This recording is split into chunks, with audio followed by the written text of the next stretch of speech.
बिस्मिल्लाहिर्रहमानिर्रहीम। This is आमना और आज का टॉपिक मोस्ट इंपॉर्टेंट है। अगेन बहुत से टर्मिनोलॉजीज़ मैं आपके साथ डिस्कस करूँगी। टॉपिक स्टार्ट करने से पहले एक अच्छी बात, हर इंसान चाहता है कि सोसाइटी में उसकी एक वैल्यू हो, उसका एक स्टैंडर्ड हो। तो बहुत आसान तरीका है, आप दूसरों को वैल्यू देना शुरू हो जाएं, लोग आपको वैल्यू देना शुरू हो जाएंगे। आप स्टार्ट अपने घर से करें, अपने छोटे बहन भाइयों को वैल्यू देना शुरू हो जाएं, अपने रिश्तेदारों को, अपने दोस्तों को वैल्यू देना शुरू हो जाए। आप उनको वैल्यू देंगे, वो भी आपको वैल्यू देंगे। लेकिन कुछ लोग आपको ऐसे भी मिलेंगे जिनको आप वैल्यू तो देंगे लेकिन आपको आगे से उल्ट रिजल्ट मिलेगा। तो परेशान नहीं होना, जिसका जितना ज़र्फ होता है वो आपको उतनी ही चीज़ दे सकता है। So start giving values to your siblings. और अब स्ट्रेट अवे अपने टॉपिक पे आते हैं। आज भी मैं आपके साथ कुछ ऐसी टर्मिनोलॉजीज डिस्कस करूँगी जो कि CSS के स्टूडेंट्स जब अपनी प्रेप स्टार्ट करते हैं उनको बहुत कंफ्यूज करते हैं। तो यहाँ पे कुछ क्वेश्चंस हैं। बजट क्या होता है, बजट कैसे पेश होता है, कौन पेश करता है, कौन इसको फाइनलाइज करता है, ये देखेंगे। How import and export effect economy, import export Pakistan की इकोनॉमी को किस तरह इफेक्ट करती है या फिर किसी भी मुल्क की इकोनॉमी को इफेक्ट करती है। नंबर 3, करंट अकाउंट डेफिसिट किसे कहते हैं, ट्रेड डेफिसिट क्या होता है, बैलेंस ऑफ ट्रेड क्या है और फिस्कल डेफिसिट क्या है। सबसे पहले मैं आपके साथ डिस्कस करूंगी बजट। हर साल पाकिस्तान का बजट पेश किया जाता है। बजट को फेडरल बजट भी कहते हैं क्योंकि फेडरल गवर्नमेंट ये बजट पेश करती है और इस बजट के अकॉर्डिंग पूरा मुल्क पूरे साल के लिए चलाया जाता है। फेडरल गवर्नमेंट कौन सी होती है, जो कि उस टाइम में उस मुल्क की हुकूमत होती है। जैसे कि इस टाइम पाकिस्तान की जो हुकूमत है वो किसकी है, PTI की हुकूमत है, तो इसलिए PTI फेडरल गवर्नमेंट है। और PTI की ही हुकूमत ने बजट बनाया 2019 का, जो कि जून में फाइनलाइज हुआ और अप्रूव किया किसी नेशनल असेंबली ने। अब बजट प्रेजेंट कौन करता है, फेडरल गवर्नमेंट के फाइनेंस मिनिस्टर बजट को प्रेजेंट करते हैं। फिर पूरी फेडरल कैबिनेट बैठकर अपने सजेशन देती है और उसको फाइनलाइज करती है। 2019 का जो बजट आया, PTI के फाइनेंस मिनिस्टर हमाद अजहर ने वो पेश किया और फिर सबके सजेशन के बाद उसको फाइनलाइज किया। अब दूसरा क्वेश्चन ये है कि हु अप्रूव बजट। जब एक फेडरल गवर्नमेंट बजट को ओके कर देती है, फिर उसने उसको अप्रूव करवाना होता है। अप्रूव होने के बाद ही उसको पूरे मुल्क में लागू किया जाता है। अब अप्रूव करवाने के लिए कौन सा प्रोसेस होता है वो देखते हैं। पार्लियामेंट में prime minister, senate as a upper house and national assembly as a lower house. Parliament इन तीनों पे कंपोज करती है। अब प्राइम मिनिस्टर और इनकी कैबिनेट लाइक जो फाइनेंस मिनिस्ट्री है वो जब बजट को ओके करते हैं, अब बजट ने अप्रूव होने। अब बजट बनने के बाद किसके पास चला गया, नेशनल असेंबली के पास चला गया। नेशनल असेंबली ने बजट को ओके करना होता है, फाइनल करना होता है, उसके बाद पूरे मुल्क में वो लागू होता है। बजट को अप्रूव करने में एज सच सेनेट का कोई रोल नहीं होता। इसके अलावा जितने भी लॉज पार्लियामेंट बनाती है उसमें सेनेट और नेशनल असेंबली दोनों का रोल होता है। जब तक ये दोनों उस लॉ को ओके नहीं करती तब तक वो लॉ नहीं बनता। लेकिन बजट में सेनेट का एज सच कोई रोल नहीं होता, बजट में सिर्फ नेशनल असेंबली का ही रोल होता है। सेनेट का सिर्फ इतना सा काम होता है कि जब नेशनल असेंबली के पास बजट जाता है उसके बाद 14 दिन के लिए सेनेट में वो बजट आता है। इस पे आर्ग्यूमेंट्स दिए जाते हैं, सजेशंस दिए जाते हैं, लेकिन नेशनल असेंबली की मर्जी होती है कि वो इन आर्ग्यूमेंट्स, इन सजेशंस पे अमल करे या ना करे। नेशनल असेंबली इसको अप्रूव कर देता है। अब अगर नेशनल असेंबली बजट को पास ना करे या बजट पास ना हो, या ये जो हुकूमत है, फेडरल जो गवर्नमेंट है, वो अपने बजट को पास ना करवा सके, तो क्या होता है, हुकूमत की छुट्टी हो जाती है और नए प्राइम मिनिस्टर बनाए जाते हैं। जैसे कि 2019 में जो बजट पेश किया इमरान खान की हुकूमत ने, बहुत से ऑपोजिशंस ने बहुत बड़े बड़ी बातें की उस बजट के बारे में और ऐसा लग रहा था कि बजट पास नहीं होगा, लेकिन फिर भी बजट पास हुआ। अब 2019 के बजट में ऐसा क्या था कि ऑपोजिशन ने बहुत शोर किया, वो हम बाद में डिस्कस करेंगे। पहले हम बजट का पूरा प्रोसेस अंडरस्टैंड करते हैं। अब ये दोनों क्वेश्चंस क्लियर हो गए। नंबर 3, अब जब भी एक फाइनेंस मिनिस्टर बैठता है बजट बनाने के लिए तो वो दो चीज़ों को अपने जहन में रखता है। एक वो देखता है कि मुल्क के पास कितना रेवेन्यू है, मतलब कितनी इनकम है मुल्क के पास। दूसरा वो देखता है कि मुल्क के पास कितने एक्सपेंडिचर्स हैं, मतलब मुल्क के कितने खर्चे हैं। अब मुल्क के पास पैसा कहाँ से आता है? जो सबसे मेन सोर्स है पाकिस्तान के पास इनकम का, वो क्या है? टैक्स। पाकिस्तान की गवर्नमेंट जो टैक्स कलेक्ट करती है वो मेन सोर्स है हमारी इनकम का। देन एक्सपोर्ट भी एक नॉन टैक्स सोर्स है पाकिस्तान की इनकम का, ठीक है। अब पीटीआई की हुकूमत ने इस साल ये टारगेट रखा था कि एफबीआर के थ्रू जो टैक्स कलेक्ट करेंगे वो होगा 5550 बिलियन होगा, ठीक है। टैक्स एफबीआर कलेक्ट कर सकती है या नहीं कर सकती है वो हमें पता चल जाएगा, लेकिन अभी तक तो एफबीआर ने इतना टैक्स कलेक्ट नहीं किया। अब जो इनकम होती है पाकिस्तान की वो आती है कहाँ से? टैक्स से। टैक्स जितना ज्यादा कलेक्ट होगा उतना ही हमारे मुल्क के हालात अच्छे होंगे, लेकिन मसला ही ये है कि पाकिस्तान की आधी जो आवाम है वो तो टैक्स देती नहीं है और टैक्स कलेक्ट करने का सिस्टम भी इतना अच्छा नहीं है। अब हुकूमत पाकिस्तान के अपने कुछ खर्चे होते हैं जिनको हर साल पूरा करना जरूरी होता है। अब इन खर्चों को पूरा करने के लिए पाकिस्तान अपने रेवेन्यूज को यूज करता है। अब इस बात की एग्जांपल मैं आपको दूंगी, एक छोटी सी एग्जांपल आपके घर की लेते हैं। आपके घर का बजट है 50,000, आपके घर में लोग हैं 8। अब आप सबसे पहले 50,000 में से जो आपकी बेसिक्स नीड है आप वहां पे पैसे लगाएंगे, जैसे कि आप अपने खाने पीने की, कपड़े, इसके अलावा आपके जो बिजली की, गैस के बिल्स हैं आप उनकी पेमेंट सबसे पहले देंगे। मींस जो आपकी बेसिक्स नीड है आप उनको प्रायोरिटी देंगे, और अगर पैसे बच जाते हैं तो फिर आप सोचते हैं कि चलो हम ब्रांड से शॉपिंग कर लेते हैं या हम अयाशी कर लेते हैं, होटलिंग जाते हैं, ये वो, ठीक है। अगर आपकी इनकम कम है और आपके खर्चे ज्यादा हैं तो फिर मसला हो जाएगा। यही मसला पाकिस्तान का है। पाकिस्तान के पास पैसे कम है लेकिन पाकिस्तान के खर्चे ज्यादा हैं। जब 2019 का बजट बना, जब पीटीआई की गवर्नमेंट ने बजट पेश किया, उस वक्त पाकिस्तान के पास जो पैसे थे वो थे 7.934 ट्रिलियन, लेकिन पाकिस्तान के खर्चे थे वो थे 8.238 ट्रिलियन। अब साफ साफ आपको नजर आ रहा है कि पैसे कम हैं और एक्सपेंडिचर्स, खर्चे ज्यादा हैं। अब देखते हैं कि हुकूमत पाकिस्तान के ऐसे कौन से खर्चे हैं जिस पे हर साल पैसा लगाना जरूरी होते हैं।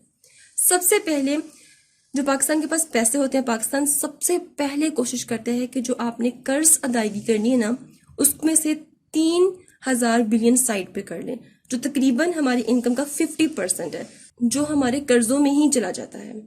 तो पीछे बचा 50%। अब देखते हैं कि हमारी इनकम का 50% कहाँ कहाँ यूज होता है। डिफेंस एक्सपेंस, इस साल जो डिफेंस एक्सपेंस आपकी इनकम में से रखा गया है वो कितना है? 1150 मिलियन। अब पीटीआई की गवर्नमेंट ने ये कोशिश की थी कि जो डिफेंस एक्सपेंस है इस दफा फ्रीज कर दिया जाए, थोड़ा सा कट कर दिया जाए, लेकिन ऐसा पॉसिबल नहीं है। हम चारों तरफ से दुश्मनों से घिरे हुए हैं, हमें वेपन्स की, हमें स्ट्रॉन्ग किस्म की डिफेंस की जरूरत है, तो इसमें से पैसे डिफेंस के लिए लगाना तो मस्ट है। देन प्रोविंशियल पेमेंट, अब पाकिस्तान के सूबे हैं जैसे सूबा सिंध, पंजाब, केपीके, बलोचिस्तान, अब हर सूबे को पैसे देना भी जरूरी है कि वो अपने सूबे में काम करवाएं, तो इनकी पेमेंट अलग हो जाती है। देन सिविल सर्वेंट, जितने भी ब्यूरोक्रेट्स हैं, जितने भी गवर्नमेंट सर्वेंट्स हैं, उन सबको पे देना भी जरूरी होती है, तो इनमें से उनकी पे चली जाती है। फिर इन चारों के बाद जो पैसे बचते हैं वो पाकिस्तान के डेवलपमेंट प्रोजेक्ट्स में लग जाते हैं, जैसे कि पाकिस्तान की सड़कों पे, पाकिस्तान के इंफ्रास्ट्रक्चर पे, hospitals, medical facilities, education system. लेकिन हम देखेंगे कि हमें डेवलपमेंट प्रोजेक्ट्स पे पैसे लगते हुए बहुत कम नजर आते हैं। क्यों? इसकी एक रीजन ये भी है कि पाकिस्तान के पास पैसे ही नहीं बचते हैं कि वो डेवलपमेंट प्रोजेक्ट्स पे लगाएं। दूसरी रीजन ये भी है कि आईएमएफ ने एक कंडीशन रखी हुई है कि जब तक आप हमारे कर्जे पूरे नहीं करेंगे आप डेवलपमेंट प्रोजेक्ट्स पे कम से कम स्पेंडिंग करेंगे। अगर आप अपने मुल्क में इंफ्रास्ट्रक्चर्स पे लगाना शुरू हो गए तो हमारे कर्जे कौन देगा? जब भी कोई गवर्नमेंट बजट बनाती है तो वो अपनी रेवेन्यू, अपने एक्सपेंडिचर्स को देखते हुए टैक्स इंपोज करती है पब्लिक पर। पीटीआई की गवर्नमेंट को साफ नजर आ रहा था कि इनकम कम है हमारे पास, हमारे खर्चे ज्यादा हैं, इसलिए पीटीआई की गवर्नमेंट ने आते साथ बहुत ज्यादा टैक्स लगाए। और टैक्स लगाना हर गवर्नमेंट की मजबूरी होती है, पीटीआई की भी ये मजबूरी थी, क्योंकि मजबूरी आपके सामने यहाँ पे नजर आ रही है। इनकम कम है, एक्सपेंडिचर ज्यादा है।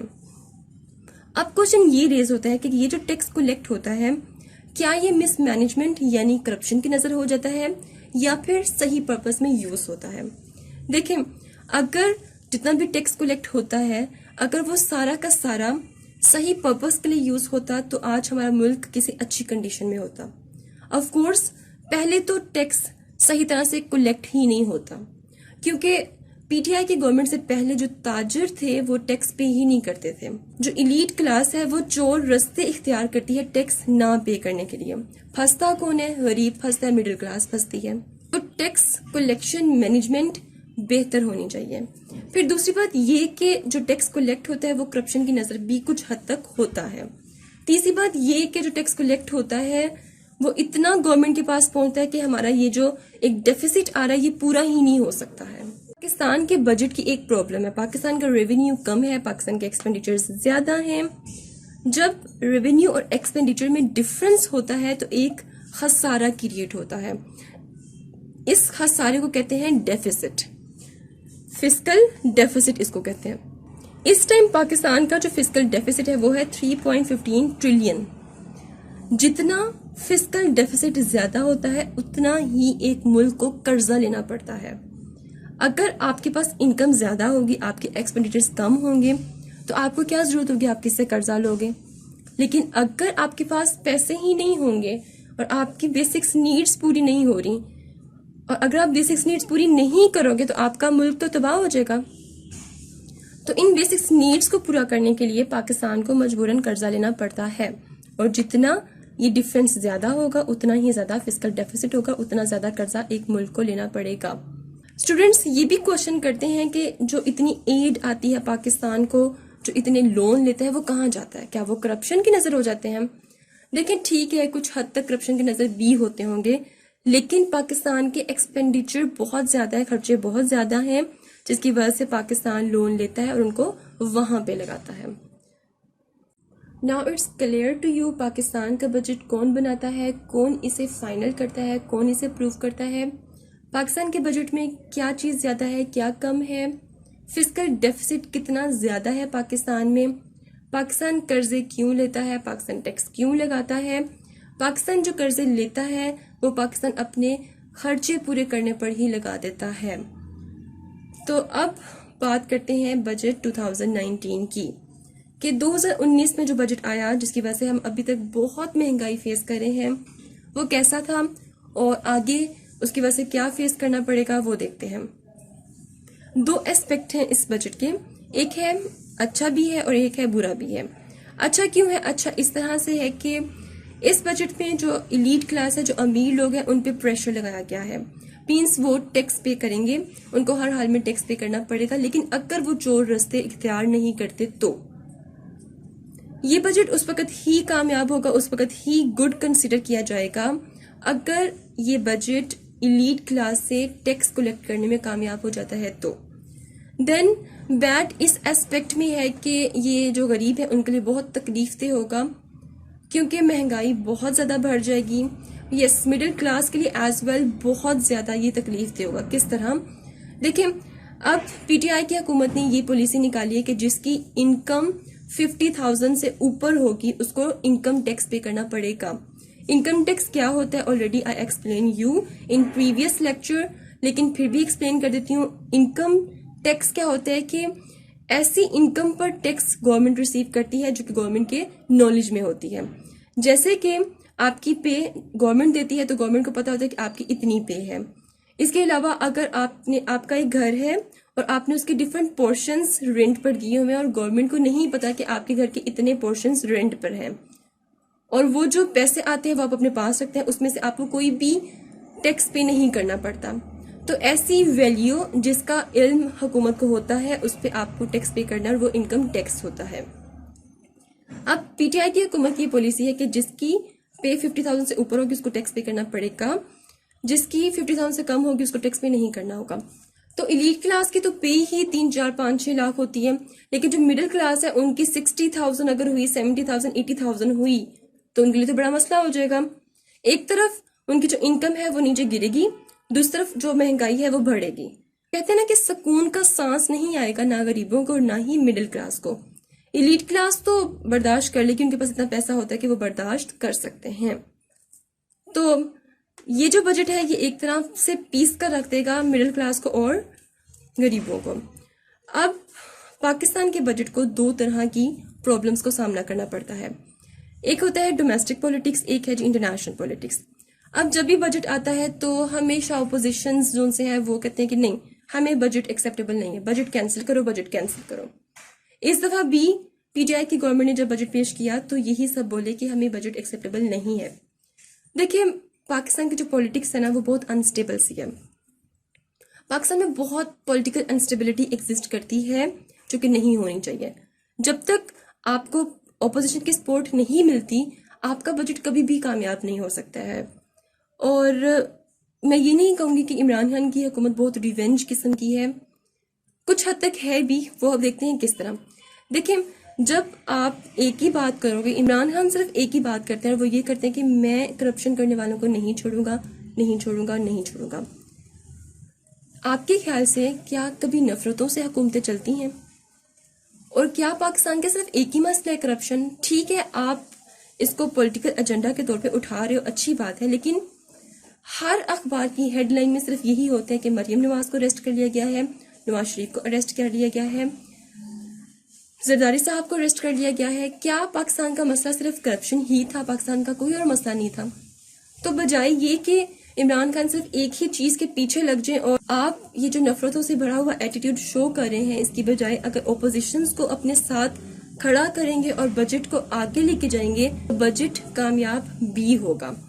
इंटरनेशनल पॉलिटिक्स की बात करते हैं। अब जब बजट बनता है ना तो इंटरनेशनल पॉलिटिक्स बहुत इंपॉर्टेंट रोल प्ले करती है। ये आपको मैं पहले बता चुकी हूँ कि जो पाकिस्तान का बजट है उसमें इनकम कम होती है, तो इनकम हम कहाँ से पूरी करते हैं? हम कर्जे लेते हैं। हम कहाँ से कर्जा लेते हैं? आईएमएफ से कर्जा लेते हैं। आईएमएफ को कौन कंट्रोल करता है? वेस्ट कंट्रोल करता है, मींस यूएस से कंट्रोल करता है। अब पूरा साल आईएमएफ के साथ हमारी लड़ाई चलती रहती है। जैसे ही वेस्ट आईएमएफ को कहता है कि कर्जा नहीं देना, वो कहता है नहीं, हम आपको कर्जा नहीं देंगे। जैसे ही वो कहता है ठीक है थोड़ा सा दे दो, वो हमें थोड़ा सा दे देते हैं। अब इस तरह हमारा बजट कभी भी कामयाब नहीं हो सकता। अब एक बजट उस वक्त ही कामयाब बजट कंसिडर हो सकता है जब तक हम इंटरनेशनल पॉलिटिक्स पर रिलाई करना नहीं छोड़ेंगे, और इसके साथ साथ हमें अपनी डोमेस्टिक पॉलिटिक्स पर भी जरा ध्यान देना पड़ेगा। ओपोजिशंस को मिलके काम करना पड़ेगा। ओपोजिशन को अपने पर्सनल इंटरेस्ट को एक साइड पे फेंकना है और सिर्फ मुल्क की तरक्की के बारे में सोचना है। लेकिन बदकिस्मती से पाकिस्तान में ऐसा कोई भी डायनामिक लीडर नहीं आया जो कि पाकिस्तान की लॉन्ग टर्म ग्रोथ के लिए काम करे। सब अपने पर्सनल इंटरेस्ट पर ही काम करके और चले जाते हैं। देन अब जो आईएमएफ कंडीशंस इम्पोज करेगा पाकिस्तान में, उसकी वजह से क्या होगा? पाकिस्तान में अनएम्प्लॉयमेंट इंक्रीज होगी, ग्रोथ रेट कम हो जाएगा पाकिस्तान में, और फिर क्या होगा? पाकिस्तान में तबाही आएगी जो कि आ रही है। अनएम्प्लॉयमेंट बहुत ज्यादा हो चुकी है, ग्रोथ रेट कम है, तबाही हमें नजर आ रही है। आए रोज मिनी बजट आ जाता है, आए रोज कभी चीनी की कीमत बढ़ जाती है, कभी आटे की कीमत बढ़ जाती है। ये मिनी बजट्स हैं जो बार बार आते हैं और हमें टीका लगाते हैं। देन मैं डिसएग्रीमेंट्स की बात करूंगी। 2019 का जो बजट बना उसमें फाइनेंस मिनिस्ट्री ने कहा कि 4% ग्रोथ होगी पाकिस्तान की, और इस तरह दूसरी मिनिस्ट्रीज ने कहा कि नहीं 2% होगी। मतलब ये जो गवर्नमेंट है इनके अंदर ही कुछ डिसएग्रीमेंट्स हैं। जब तक इत्तेफाक नहीं होगा तब तक किस तरह एक बजट कामयाब बजट कंसीडर किया जा सकता है। It's all about budget. अब उम्मीद है आपको ये क्लियर हो गया होगा कि बजट किस तरह बनता है। How import exports effects economy. किसी भी मुल्क की इम्पोर्ट्स और एक्सपोर्ट्स किस तरह किसी भी मुल्क की इकोनॉमी को इफेक्ट करती हैं। इम्पोर्ट बेसिकली होती क्या है? जब हम किसी और मुल्क से कोई चीज़ खरीदते हैं और अपने मुल्क में ले आते हैं और उन्हें हम पैसे पे करते हैं, उसे कहते हैं इम्पोर्ट। एक्सपोर्ट क्या होता है कि जब हम अपने मुल्क से कोई चीज़ किसी दूसरे मुल्क को बेचते हैं और उनसे पैसे लेते हैं, उसे कहते हैं एक्सपोर्ट। अब import high, so domestic economy is not better shape, demand ज़्यादा। अच्छा, अब इसको अंडरस्टैंड करने के लिए मैं आपको एग्जांपल देती हूँ। इम्पोर्ट उस वक्त ज़्यादा होती है जब आपकी पब्लिक की डिमांड ज़्यादा होती है। मतलब आपकी पब्लिक आजकल क्या डिमांड करती है? फूड, क्लोथिंग, इलेक्ट्रॉनिक्स, ऑटोमोबाइल्स, इस तरह की चीज़ें डिमांड करती है। अब डिमांड उस वक्त ही ज़्यादा होती है जब आपकी पब्लिक के पास पैसा ज़्यादा होता है।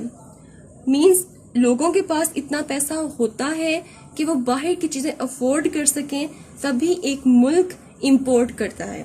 और जब एक मुल्क इंपोर्ट ज़्यादा करता है, इसका मतलब ये होता है कि आपके मुल्क की अपनी जो इकोनॉमी है that is not in a better shape, वो सही तरह से परफॉर्म नहीं कर रही है।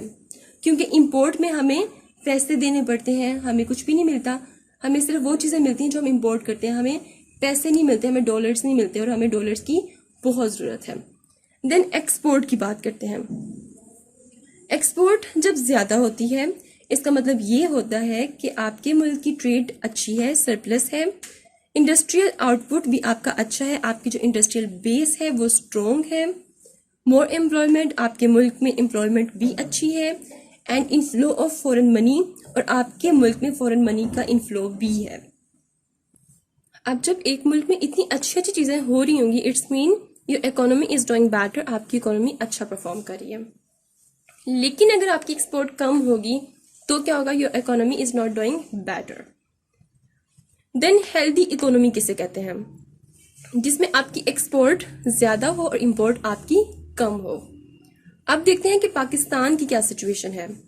पाकिस्तान में जो एक्सपोर्ट है वो डिक्लाइन है, क्योंकि पाकिस्तान में ना तो हमारी ट्रेड इतनी अच्छी है, ना हमारी इंडस्ट्रियल बेस इतनी अच्छी है, ना एम्प्लॉयमेंट ज़्यादा है, ना ही हमारे पास फॉरेन मनी इतनी ज़्यादा है। तो पाकिस्तान में जो एक्सपोर्ट है वो डिक्लाइन करी है और इंपोर्ट हमारी ज़्यादा है।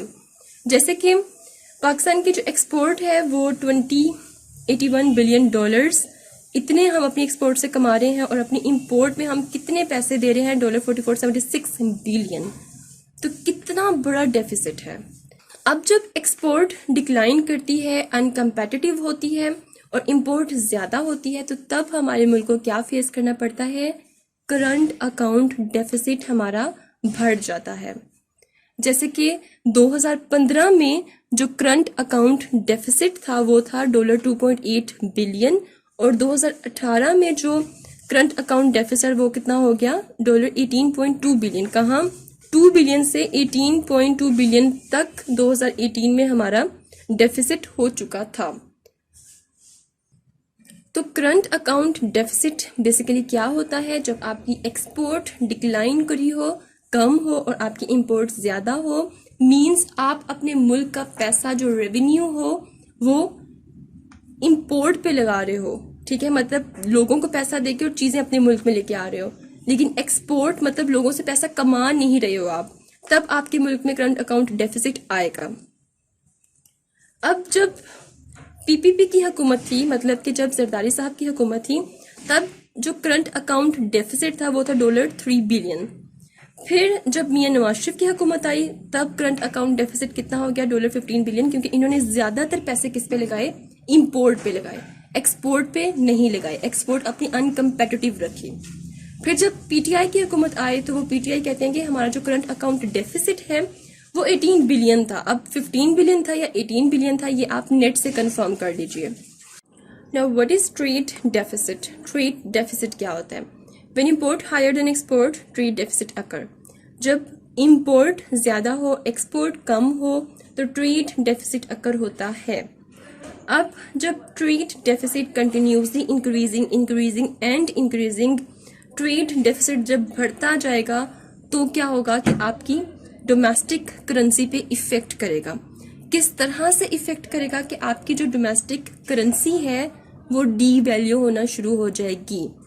अब जब डोमेस्टिक करेंसी डी वैल्यू होगी तो आपकी एक्सपोर्ट स्टिम्युलेट होगी, या आपकी एक्सपोर्ट बढ़ेगी, या फिर आपकी एक्सपोर्ट एक्सपेंसिव हो जाएगी। प्लस जब आपकी करेंसी डी वैल्यू होती है तो आपकी इंपोर्ट कम होती है।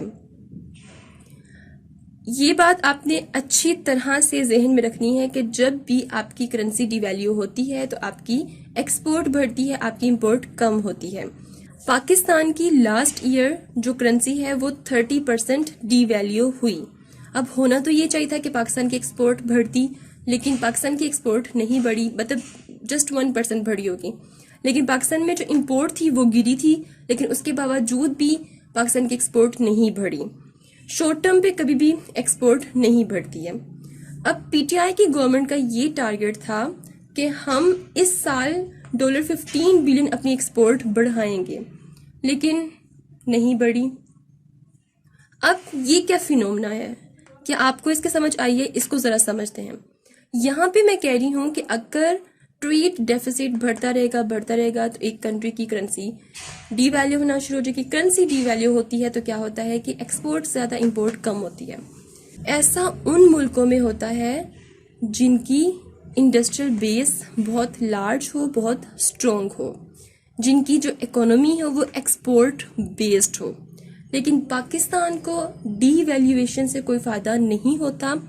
पाकिस्तान क्योंकि एक कंज्यूमर इंपोर्ट बेस इकोनॉमी है, पाकिस्तान एक्सपोर्ट कम करता है, पाकिस्तान की एक्सपोर्ट डिक्लाइन है, पाकिस्तान की इंपोर्ट ज्यादा है। यही वजह है जब पाकिस्तान की करेंसी डीवैल्यू होती है तो मीडिया वाले और सब एक दूसरे को चीख चीख के कहते हैं कि बाहर की प्रोडक्ट्स यूज मत करें, डिमांड कम होगी, इंपोर्ट कम होगी, हमारी एक्सपोर्ट बढ़ेगी। लेकिन हमारे लोग नहीं समझते हैं। कोशिश करें पाकिस्तान के प्रोडक्ट्स यूज करें। पाकिस्तान के प्रोडक्ट्स यूज करेंगे तो हम इंपोर्ट कम करेंगे बाहर से। इंपोर्ट हमारी कम होगी तो ऑटोमेटिकली हमारे पास पैसा आएगा, हम अपनी एक्सपोर्ट बेहतर कर सकते हैं। अब कुछ लोग जिनको थोड़ी सी सेंस है डीवैल्यूएशन की, वो बड़े परेशान हो जाते हैं। जैसे ही हमारे पैसे की कीमत नीचे गिरी, डॉलर ऊपर हुआ, वो बड़े परेशान हो जाते हैं कि ये अब क्या होगा। वो इसलिए परेशान होते हैं क्योंकि पाकिस्तान की करेंसी गिरने से, डीवैल्यू होने से हम पे कर्ज बढ़ता है। अब कर्ज का डीवैल्यू से क्या लिंक है, ये एक पूरी डिबेट है जो मैं आपको एक अलग वीडियो में सारी समझा दूंगी। What is balance of trade? अब बैलेंस ऑफ ट्रेड क्या है? बैलेंस ऑफ ट्रेड के दो एस्पेक्ट्स हैं, positive aspect and negative aspect. ये मैंने पॉजिटिव लिखा हुआ है शॉर्ट करके और ये नेगेटिव। पेपर में आपने कभी भी इस तरह से पॉजिटिव और नेगेटिव नहीं लिखना, नंबर आपके कट जाएंगे। पॉजिटिव और नेगेटिव आपने फुल टर्म इस तरह लिखनी है। देन यहाँ पे मैंने एरोस लगाए हुए अपवर्ड और डाउनवर्ड, इंक्रीज और डिक्रीज को शो करने के लिए। ये साइंस भी आपने ऐसे पेपर में नहीं लगाने हैं। आपने पूरा लिखना है कि इंपोर्ट इंक्रीज होती है और एक्सपोर्ट डिक्रीज होती है। अगर आप ये टर्म्स यूज करेंगे, ये जस्ट मैंने टाइम सेविंग के लिए आपको समझाने के लिए लिख दिए यहाँ पे, अदरवाइज पेपर में इस तरह के साइंस यूज नहीं होते। ओके, अब बैलेंस ऑफ ट्रेड के दो एस्पेक्ट्स होते हैं, positive aspect and negative aspect. Let's talk about negative aspect first. Import increase and export decrease. Then unfavourable balance of trade. अगर आपकी इंपोर्ट ज्यादा होगी, एक्सपोर्ट कम होगी, तो आपकी जो बैलेंस ऑफ ट्रेड है दैट्स बिकम अनफेवरेबल, और ये इसका नेगेटिव एस्पेक्ट होगा। If export is more than import then balance of trade is favourable, और ये इसका पॉजिटिव एस्पेक्ट है। तो होपफुली आज की टर्मिनोलॉजीज आपको समझ आ गई है। अगर कोई भी ऐसा क्वेश्चन जो आपको समझ नहीं आया, you may ask me in comment sections. मिलते हैं नेक्स्ट हॉट इशू के साथ। अंटिल देन मुझे अपनी दुआओं में याद रखें। Stay tuned and Allah Hafiz.